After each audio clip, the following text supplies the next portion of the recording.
Somebody, yeah, that's my Maserati going ham. No salami, that's your chick. If I like it, then I'm straight. Boat garden in a club. Where the bottles at Khabib and Tony. I love it. I love the fight. I believe that 155 pounds is the hardest division in all of mixed martial arts. I think you could argue that 145 pounds is the hardest division. I don't think you could successfully argue any other weight class. I think that is what reminds us and really speaks to how great Conor McGregor is. I think he deserves that credit. I think if we're going to come out and agree, I'll speak for myself, but I think you guys agree with me. If I'm going to say that 55 and 45 are the hardest weight classes and he conquered them both, boy, there's an argument right there, right? It's very hard to look around that. But one thing about it, it's musical chairs. You don't see those guys holding the belt for that long. One thing that made what Jose Aldo did so incredible with that 10-year run, essentially 11 years, if you want to take the 14 seconds that didn't go his way with Conor, if you want to take that 11-year run at the toughest weight class in the sport. But you see musical chairs being played because those guys are so good. Now Conor's out of the equation, right? Got Eddie Alvarez, the most violent man in the UFC.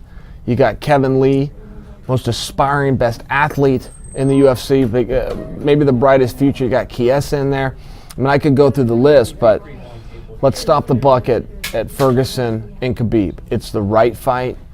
It's very rare where everybody stands back and goes, yeah, Dana, just make that fight. Everyone's always arguing, it should be my shot, or well, I beat this guy, or what about me? Dana announced Khabib and Tony, and the whole division just stood back and said, well, yeah, of course, it's those two. So I'll tell you this, I've never seen anybody with the ground and pound of Khabib. I think of myself as a ground and pound fighter.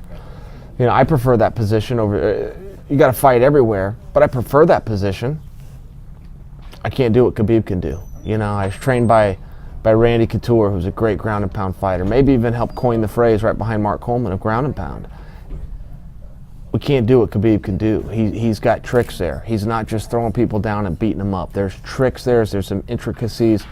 He also keeps that incredible pace. He's also great at getting guys to the ground.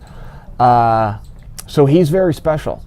But I only know him through television. I only know him from what I've seen. That's a good frame of reference, but that's all I have. Tony, I'll share a story with you. I know Tony firsthand. We were teammates at the Rain Training Center. I trained with him every single day. I never touched him, not once. We never became drilling partners. We never sparred together. The way they did it at Rain is kind of the big guys went down here and the lighter guys went over here, and Tony and I were just separated, but I watched him every day. And I do the whole workout. Mark Munoz was the coach, did everything he asked. And then I was done. Practice was over, like everybody. Well, except one guy, that's Tony. Tony would do the entire workout, then he would stand right in the middle of the room and just let people rotate on him. And I could tell you some names. I mean, I could drop some big names on you that were rotating on Tony. And Tony wore them all out. He wore them out. He stayed in there every day until nobody could go anymore.